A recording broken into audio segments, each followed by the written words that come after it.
Bugun men juda muhim masalani tushuntiraman. Pensiya jamg'armasi yoki boshqa mas'ul organlar pensiya, nafaqa, kompensatsiya yoki ijtimoiy to'lovlardan pulni o'zicha ushlab qolishi mumkinmi yoki yo'qmi? Bu mavzu har bir oilaga tegishli. Chunki uyda pensioner bo'lishi mumkin. Bolalar nafaqasi oladigan ona bo'lishi mumkin. Nogironligi bo'lgan fuqaro bo'lishi mumkin. Yoki kimdir davlatdan ijtimoiy yordam olayotgan bo'lishi mumkin. Eng muhimi, agar sizdan oldin ortiqcha pul berilgan, qarzdorlik bor, endi pulingizdan ushlab qolamiz deyishayotgan bo'lsa, darrov rozi bo'lib ketmang. Sud amaliyotida shunday yondashuv mustahkamlanmoqda. Odamning pulini asossiz, tushuntirishsiz, roziliksiz va qonuniy hujjatsiz ushlab qolish mumkin emas. Agar ushlab qolingan bo'lsa, uni qaytarib olish masalasini ko'tarish mumkin. Shu videoni oxirigacha ko'ring. Chunki men sizga kimlar xavotir olish kerak, kimlar xavotir olmasligi kerak, qanday hujjat so'rash kerak, arizani qayerga yozish kerak, qancha pulni qaytarish mumkin, sudga bormasdan masalani hal qilish yo'llari bormi? Hammasini tushuntiraman. Kanalga hoziroq obuna bo'ling. Videoga like bosing. Chunki bunday ma'lumotlar ko'p odamlarga o'z haqqini talab qilishga yordam beradi. Oldin ko'p holatlarda odamlar pensiya yoki nafaqa olardi, keyin bir kuni birdan pul kamayib qolardi. Masalan, pensioner har oy 1 milyon 400 ming so'm olayotgan bo'lsa, keyingi oy 1 milyon 100 ming so'm tushadi. Bank kartasiga qaraydi, pul kam. Pensiya bo'limiga boradi, sizga oldin ortiqcha to'langan, shuni ushlab qolyapmiz deyishadi. Lekin qo'lida aniq qaror yo'q, hisob-kitob yo'q. Qaysi oyda qancha ortiqcha to'langanini tushuntirishmaydi. Yoki bolalar nafaqasini olayotgan ona 5 ming so'm kutadi, 300 ming so'm tushadi. So'rasa, sizda qarzdorlik chiqqan deyishadi. Qanday qarzdorlik, qachon paydo bo'lgan, kim xato qilgan, bular aniq emas. Odamlar esa ko'pincha davlat organi aytayaptimi, demak shunday bo'lsa kerak deb indamay yuraveradi. Mana shu yerda eng katta xato boshlanadi. Har qanday davlat organi ham qonun doirasida harakat qilishi shart. Pensiya jamg'armasi ham, tuman bo'limi ham, ijtimoiy himoya organi ham. Bank ham fuqaroga tegishli pulni o'zicha kesib tashlay olmaydi. Agar pulni ushlab qolish kerak bo'lsa, buning qonuniy asosi bo'lishi kerak. Fuqaroning yozma roziligi, sud qarori, ijro hujjati yoki qonunda aniq ko'rsatilgan tartib. Endi sudlar shuni aniq ko'rsatmoqda. Sizga oldin ortiqcha to'lab yuborilgan degan gapning o'zi yetarli emas. Ortiqcha to'lov qanday paydo bo'ldi? Fuqaro yolg'on ma'lumot berdimi, soxta hujjat topshirdimi, daromadini yashirdimi yoki organlarning o'zi noto'g'ri hisoblab yubordimi? Mana shu farq juda muhim. Agar xato davlat organining o'zidan ketgan bo'lsa, masalan, kompyuter bazasida noto'g'ri raqam chiqsa, xodim noto'g'ri hisob qilsa, ma'lumot vaqtida tekshirilmasa, buning uchun oddiy fuqaroni avtomatik ravishda jazolash mumkin emas.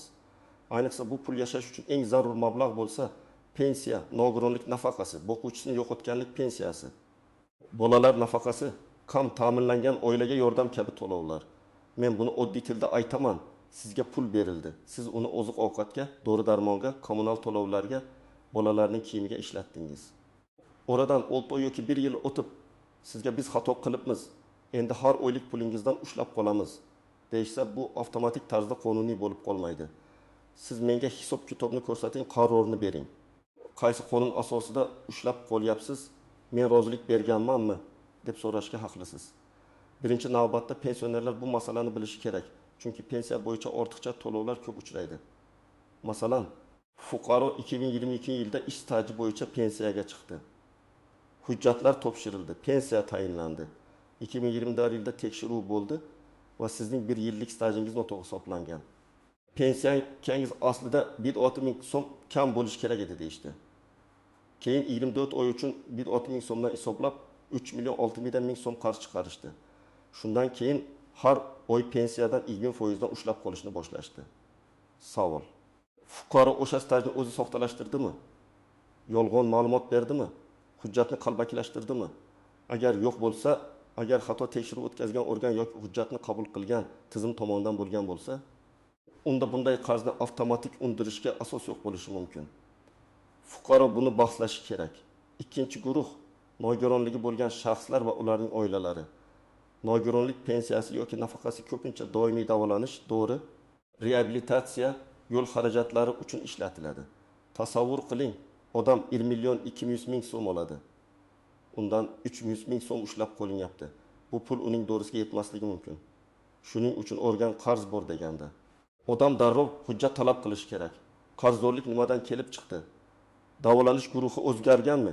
Tibbiy xulosa qachon bekor bo'lgan? Xabarnoma berilganmi? Odamga tushuntirilganmi? Bularning hammasi muhim. 3-guruh. Bolalar nafaqasi, moddiy yordam kam ta'minlangan oilalarga to'lab oladiganlar. Bu yerda ham shunday holatlar bo'ladi. Oila daromadi hisoblanadi, kimdir ishga kirgan bo'ladi, kimdir aliment oladi. Kimdir vaqtincha daromad ko'rsatkichida noto'g'ri chiqadi. Keyin tizim sizga ortiqcha to'langan deb qarz chiqaradi. Lekin har doim ham fuqaro aybdor bo'lavermaydi. Ba'zan ma'lumotlar bazasi yangilanmagan bo'ladi. Ba'zan ish haqi noto'g'ri ko'rsatiladi. Ba'zan oilada yashamaydigan odam ham tarkibga qo'shilib ketadi. Ba'zan bir martalik pul doimiy daromad sifatida hisoblanadi. Masalan, bir ayol 2 farzandi uchun har oy 600 ming so'm nafaqa olgan. 6 oy o'tib, unga sizning oilangiz daromadi me'yordan oshgan 3 million 600 ming so'm qaytarasiz deyishgan. Tekshirilsa, turmush o'rtog'i vaqtincha bir oy 4 million so'm mukofot olgan. Lekin keyingi oylar daromad bo'lmagan. Tizim esa bu ma'lumotni noto'g'ri talqin qilgan. Bunday vaziyatda ayol men pulni qaytaraman deb darrov rozi bo'lmasligi kerak. U hisob-kitobni, qarorni, daromadlar bo'yicha asosni, qaysi davr uchun qarz chiqarilganini ko'rish kerak. 4-guruh merosxo'rlar va qarindoshlar. Ba'zan pensioner vafot etadi. Lekin pensiya kartasiga pul tushadi yoki oldingi davr uchun to'lov bo'ladi. Keyin qarindoshlarga ortiqcha pensiya olingan, qaytaring deyishadi. Bu yerda ham ehtiyot bo'lish kerak. Pulni kim yechgan? Qaysi sanadan keyin to'langan? Vafot to'g'risidagi ma'lumot davlat organlariga qachon yetib borgan? Bank kartasidan keyin foydalangan.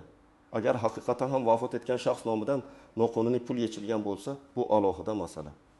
Lekin agar pul marhumning vafotigacha bo'lgan davr uchun hisoblangan bo'lsa yoki dafn puli oxirgi oy pensiyasi kabi qonuniy to'lov bo'lsa, uni hammasini qarz deb atab bo'lmaydi. Endi kimlar xavotir olmasligi kerak? Agar siz o'zingiz bilat turib soxta hujjat topshirmagan bo'lsangiz, daromadni ataylab yashirmagan bo'lsangiz, vafot etgan odamning kartasidan noqonuniy pul yechmagan bo'lsangiz, xodimlarni aldamagan bo'lsangiz, unda sizning himoya pozitsiyangiz bor. Bu umuman hech qachon qaytarilmaydi degani emas. Lekin bu organ aytdi, demak so'zsiz to'laysiz degani ham emas. Har bir holat hujjat bilan isbotlanishi kerak. Birinchi misol. Pensioner opa har oy 2 million 800 ming so'm pensiya oladi. Pensiya jamg'armasi tekshiruvdan keyin sizga 10 oy davomida har oy 200 ming so'mdan ortiqcha to'langan, jami 2 million so'm qarzingiz bor dedi. Keyingi oy pensiyadan 360 ming so'm ushlab qolindi. Opa doriga 200 ming so'm sarflaydi. Kommunal to'lov 300 ming, oziq ovqat 800 ming. Endi uning qo'lida yetarli pul qolmayapti. Bunday holatda birinchi savol: 2 million so'm qarz haqida rasmiy qaror bormi? Ikkinchi savol: opa bu qarorni olganmi? Uchinchi savol: ortiqcha to'lov uning aybi bilanmi yoki organ xatosi bilanmi? To'rtinchi savol: ushlab qolish foizi qonuniy chegaradan oshmaganmi? Beshinchi savol: opa yozma rozilik berganmi yoki sud qarori bormi? Agar bular yo'q bo'lsa, ushlab qolish bahsli bo'ladi. Ikkinchi misol: yosh ona bolalar nafaqasi sifatida 67 ming so'm olgan. 3 oy olgandan keyin 4-oy pul tushmadi. Mahallaga borsa, sizda ortiqcha to'lov bor, shuning uchun to'xtatilgan deyishdi. Unga na qaror berildi, na hisob-kitob, faqat og'zaki javob. Mana shu holatda eng katta xato uyga qaytib kutib o'tirish. Og'zaki gap huquqiy asos emas. Fuqaro yozma ariza berishi kerak. Menga to'lov nega to'xtatilgani, qaysi hujjat asosida qarzdorlik chiqarilgani, qarzdorlik summasi va davri ko'rsatilgan ma'lumotnoma berishingizni so'rayman. Uchinchi misol: nogironligi bo'lgan erkak 900 ming so'm nafaqa oladi. Tibbiy komissiya muddati tugagan, lekin u qayta ko'rikdan o'tishga ariza bergan. Tizimda kechikish bo'lgan. Keyin unga 2 oy ortiqcha to'langan. 1 million 800 ming so'm qaytaring deyishgan. Agar u vaqtida murojaat qilganini, hujjat topshirganini, kechikish uning aybi emasligini isbotlasa, unda qarzdorlik masalasi boshqacha ko'rilishi kerak. 4-misol: fuqaro pensiya tayinlashda ish stajiga oid arxiv ma'lumotnomasini topshirgan. Oradan 2 yil o'tib, arxiv ma'lumotnomasida xato borligi aniqlandi. Lekin fuqaro uni qalbakilashtirmagan, arxivning o'zi bergan.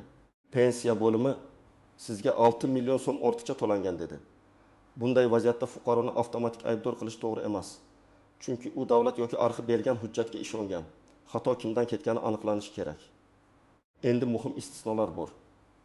Men bu joyni juda diqqat bilan eshitishingizni so'rayman. Chunki hamma holatda ham pulni ushlab qolish mumkin emas deb bo'lmaydi. Birinchi istisno, agar fuqaro qasddan yolg'on ma'lumot bergan bo'lsa.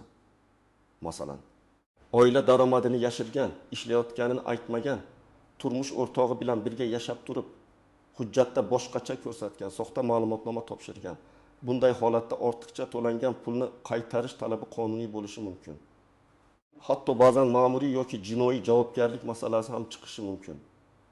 Ikkinchi istisno, hisoblashda aniq hisob xatosi bo'lsa. Masalan, 100 ming so'm o'rniga 1 million so'm yozilib ketgan, bitta nol ortiqcha qo'shilgan. Bir oy uchun 2 marta to'langan. Bunday vaziyatda organ ortiqcha to'lovni qaytarishni talab qilishi mumkin. Lekin baribir tartib bo'lishi kerak. Fuqaroga tushuntirish berilishi, hisob-kitob ko'rsatilishi, qaror rasmiylashtirilishi zarur. Uchinchi istisno, sud qarori yoki ijro hujjati bo'lsa. Masalan, aliment qarzi, kredit bo'yicha sud qarori, zarar undirish, jarima yoki boshqa ijro hujjati asosida pul ushlab qolinishi mumkin. Lekin bu yerda ham chegara bor. Odamning butun pensiyasini yoki nafaqasini nolga tushirib qo'yish mumkin emas. Odatda ushlab qolish miqdori qonunda belgilangan chegaralardan oshmasligi kerak. Shuning uchun agar kartangizga pensiya tushishi bilan hammasi yechib ketilayotgan bo'lsa, bu alohida muammo. MIB yoki bankdan ijro hujjati va ushlab qolish miqdori bo'yicha ma'lumot so'rash kerak. 4-nuans. Men og'zaki rozi bo'lganman degan gap. Ko'p odamlar bo'limga boradi. Xodim, ariza yozing, qarzingizni pensiyadan ushlab qolamiz deydi. Fuqaro nima yozayotganini tushunmay imzo qo'yadi. Keyin har oy pul ushlanadi. Shuning uchun hech qachon mazmunini o'qimasdan imzo qo'ymang. Agar sizga bu oddiy ariza deyishsa ham, matnni o'qing. U yerda qarzdorlikni tan olaman, pensiyamdan ushlab qolishga roziman deb yozilgan bo'lishi mumkin. Bunday imzo keyin sizga qarshi ishlaydi. 5-nuans, muddatlar. Agar sizdan pul ushlab qolingan bo'lsa, bir kun borarman deb yurmang. Tezroq yozma murojaat qiling. Chunki ba'zi ishlar bo'yicha shikoyat qilish muddatlari bor. Ma'muriy sudga, yuqori tashkilotga yoki prokuraturaga murojaat qilishda vaqt muhim. Kechiksangiz ham baribir murojaat qilish mumkin, lekin sabablarni tushuntirishga to'g'ri keladi. 6-nuans. Bank kartasidan ushlash va to'lovni kamaytirish farqi. Ba'zida pensiya jamg'armasi pensiya miqdorini kamaytiradi. Ba'zida esa pensiya to'liq tushadi, lekin bank yoki ijro organi kartadan yechib oladi. Bu ikki holatni ajrating. Agar pensiya boshlanishidayoq kam tayinlangan yoki kam o'tkazilgan bo'lsa, pensiya jamg'armasidan so'raysiz. Agar pensiya to'liq tushib kartadan keyin yechib ketilgan bo'lsa, bank va MIBdan so'raysiz. Har ikkisini aralashtirib yubormang. 7-nuans, qarzdorlikni tan olish. Siz mayli keyin ko'ramiz deb qarzdorlikni tan olib qo'ysangiz, keyin bahslashish qiyinlashadi. Shuning uchun arizada ehtiyotkor jumla yozing. Men qarzdorlikni tan olmayman. Hisob-kitob va qonuniy asoslarni taqdim etishingizni so'rayman. Agar rostdan ham qarz borligi isbotlansa, keyin to'lov tartibi haqida alohida gaplashish mumkin. Endi eng muhim qism. Sizdan pul ushlab qolinyapti yoki qarzingiz bor deyishyapti. Nima qilasiz? Birinchi qadam, pul qayerdan kamayganini aniqlang. Bank ilovasidan ko'chirma oling. Agar kartaga 1 million 500 ming tushishi kerak bo'lib, 1 million 200 ming tushgan bo'lsa, demak to'lovning o'zi kam kelgan. Agar 1 million 500 ming tushib, keyin 300 ming yechilgan bo'lsa, demak ushlov kartadan bo'lgan. Bankdan kim tomonidan, qaysi hujjat asosida yechildi degan ma'lumot so'rang. Ikkinchi qadam, pensiya jamg'armasi yoki tegishli ijtimoiy organ bo'limiga yozma ariza bering. Og'zaki so'rash yetmaydi. Arizangizda shunday yozing. Mening pensiya yoki nafaqa to'lovimdan falon oyda falon summa ushlab qolindi. Ushlab qolishning qonuniy asosi qarzdorlik yuzaga kelgan davr hisob-kitob jadvali, qaror nusxasi va ushlab qolish foizi haqida yozma ma'lumot berishingizni so'rayman. Qarzdorlikni tan olmayman. Masala hujjatlar asosida ko'rib chiqilishini so'rayman. 3-qadam, hujjatlarni yig'ing. Sizga quyidagilar kerak bo'ladi. Pasport yoki ID karta nusxasi, pensiya yoki nafaqa tayinlangan haqidagi hujjat, bank ko'chirmasi, oxirgi oylar to'lov tarixi, pensiya jamg'armasi bergan qaror yoki javob xati, agar bo'lsa tibbiy xulosa, arxiv ma'lumotnomasi, mahalla ma'lumotnomasi, daromadlar haqidagi ma'lumotlar, oldingi arizalaringiz nusxasi. Hamma narsani papkaga joylang. Telefoningizda rasmga olib saqlang. 4-qadam, yuqori tashkilotga shikoyat qiling. Agar tuman bo'limi javob bermasa yoki shunday bo'ladi. deb og'zaki gapiraversa viloyat boshqarmasiga, pensiya jamg'armasining yuqori organiga, ijtimoiy himoya milliy agentligi tizimiga, adliya organlariga yoki prokuraturaga murojaat qilish mumkin. Murojaatni elektron shaklida ham yuborish mumkin, lekin albatta ro'yxatdan o'tgan raqamini saqlab qo'ying. 5-qadam sudga murojaat qilish masalasini ko'ring. Agar sizning pulingiz asossiz ushlab qolingan bo'lsa, sud orqali qarorni bekor qildirish, ushlab qolingan pullarni qaytarish, keyingi ushlovlarni to'xtatish talab qilinishi mumkin. Sudga borishdan oldin advokat yoki bepul huquqiy maslahat markazidan maslahat oling. Lekin ko'p hollarda odamlar suddan qo'rqadi. Men shuni aytaman, sud bu janjal emas, sud bu huquqingizni hujjat bilan himoya qilish joyi. 6-qadam. Arizada aniq talab qo'ying. Menga yordam bering deb yozish o'rniga aniq yozing. Falon sanadan falon sanagacha ushlab qolingan jami falon so'm pulni qaytarishingizni so'rayman. Agar summani bilmasangiz, ushlab qolingan summani hisoblab menga yozma ma'lumot berishingizni va asossiz ushlab qolingan pullarni qaytarishingizni so'rayman deb yozing. 7-qadam. Xodim bilan gaplashganda tinch bo'ling, lekin qat'iy bo'ling. Hech kim bilan baqirib tortishmang. Telefoningizga yozib olish masalasida qonuniylikka ehtiyot bo'ling. Eng to'g'ri yo'l hammasini yozma qilish. Og'zaki gap bugun bor, ertaga yo'q. Yozma javob esa keyingi shikoyat uchun asos bo'ladi. 8-qadam. Agar ijro organi ushlayotgan bo'lsa, MIBdan ijro ishi raqamini so'rang. Qaysi sud yoki organ qaror chiqargan, qarz turi nima, asosiy qarz qancha, ijro yig'imi qancha, necha foiz ushlanyapti, bularni biling. Agar pensiya yoki nafaqadan qonunda mumkin bo'lmagan miqdorda ushlab qolinyapti deb hisoblasangiz, ijrochini yozma ravishda ogohlantiring va ushlov miqdorini kamaytirishni talab qiling. 9-qadam. Qarzdorlik bo'yicha kelishuvga ehtiyot bo'ling. Ba'zan organ hammasini qaytarmaysiz, o'z-o'zidan ushlab qolamiz deydi. Agar qarzdorlikning o'zi asossiz bo'lsa, o'z-o'zidan to'lash ham muammo. Avval qarzdorlik qonuniyligini aniqlang. Keyin to'lov tartibi haqida o'ylang. 10-qadam. Yaqinlaringizni xabardor qiling. Uyda pensioner ota-ona bo'lsa, ularning kartasiga qancha pul tushayotganini va nima ushlanayotganini tekshirib turing. Ko'p keksalar ilovadan foydalana olmaydi. Bank ko'chirmasini bilmaydi. Xodim gapiga ishonib imzo qo'yadi. Farzandlar buni nazorat qilishi kerak. Bu shunchaki pul masalasi emas. Bu ularning yashash darajasi, dori-darmon puli, oziq ovqat puli. Men sizga oddiy namunaviy mazmunni aytaman. Albatta, har bir vaziyat alohida, lekin umumiy ko'rinish shunday bo'lishi mumkin. Men falon turdagi pensiya yoki nafaqa olaman. Falon oyda menga to'lanadigan mablag'dan falon summa ushlab qolinganini aniqladim. Ushbu ushlab qolish bo'yicha menga oldindan yozma xabarnoma berilmagan. Qaror nusxasi taqdim etilmagan. Qarzdorlik hisob-kitobi tushuntirilmagan. Shu sababli ushlab qolishning qonuniy asosini, qarzdorlik yuzaga kelgan davrni, hisob-kitob jadvalini, qaror nusxasini va kelgusida ushlab qolish tartibini yozma ravishda taqdim etishingizni so'rayman. Qarzdorlikni tan olmayman. Agar ushlab qolish asossiz bo'lsa, ushlab qolingan mablag'larni qaytarishingizni va kelgusidagi ushlovlarni to'xtatishingizni so'rayman. Mana shunday arza odamni mutlaqo boshqa darajaga olib chiqadi. Chunki siz endi shunchaki og'zaki norozilik bildirmayapsiz. Siz rasmiy huquqiy jarayonni boshlayapsiz. Yana bir maslahat, arizani 2 nusxada tayyorlang. Bittasini topshirasiz, ikkinchisiga qabul qilingan sana kirim raqami va imzo qo'ydirib olasiz. Agar pochta orqali yuborsangiz, buyurtma xat qiling. Elektron yuborsangiz tasdiq raqamini saqlang. Keyin bizga ariza kelmagan deyish olmaydi. Demak, asosiy fikr shuki, pensiya jamg'armasi yoki boshqa organ qarzingiz bor deb. Sizning pensiya yoki nafaqangizdan pulni o'zicha hujjatsiz, tushuntirishsiz ushlab qolishi mumkin emas. Har bir ushlab qolishning qonuniy asosi, hisob-kitobi, qarori va tartibi bo'lishi shart. Agar xato sizning aybingizsiz yuzaga kelgan bo'lsa, ayniqsa siz soxta hujjat bermagan, yolg'on ma'lumot kiritmagan bo'lsangiz, ushlab qolingan pulni qaytarish masalasini ko'tarishingiz mumkin.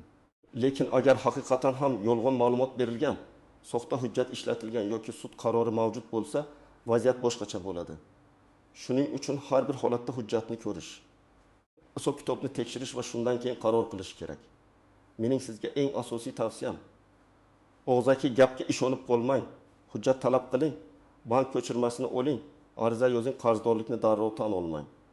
Kerak bo'lsa yuqori tashkilotga va sudga murojaat qiling.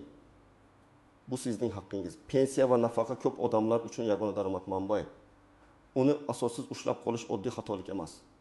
Bu oilaning hayotiga bevosita ta'sir qiladigan jiddiy masala. Agar sizda ham pensiya, nafaqa yoki ijtimoiy to'lovdan pul ushlab qolingan bo'lsa, kommentariyada yozing, qaysi to'lovdan, qancha summa va qanday sabab ko'rsatishgan. Men keyingi videolarda eng ko'p uchraydigan vaziyatlarni alohida tahlil qilib beraman. Videoga like bosing, kanalga obuna bo'ling va bu videoni ota-onangiz, qo'shnilaringiz, pensioner tanishlaringizga yuboring. Balki aynan shu ma'lumot kimningdir ushlab qo'lingan pulni qaytarib olishiga yordam berar.